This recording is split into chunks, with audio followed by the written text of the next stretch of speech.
നമസ്കാരം. ഫുട്ബോളിൻ്റെ മറ്റൊരു വീഡിയോയിലേക്ക് ഏവർക്കും സ്വാഗതം.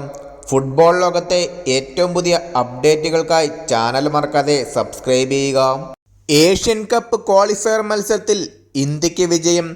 ഹോങ്കോങ്ങിനെ 1-2 ഗോളുകൾക്കാണ് ഇന്ത്യ പരാജയപ്പെടുത്തിയത്.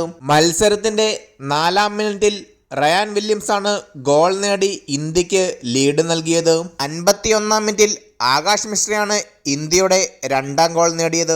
മത്സരത്തിന്റെ 66-ാം മിനിറ്റിൽ എവർട്ടൺ കമാർഗോയാണ് ഹോങ്കോങ്ങിന് വേണ്ടി ആശ്വാസ ഗോൾ നേടിയത്.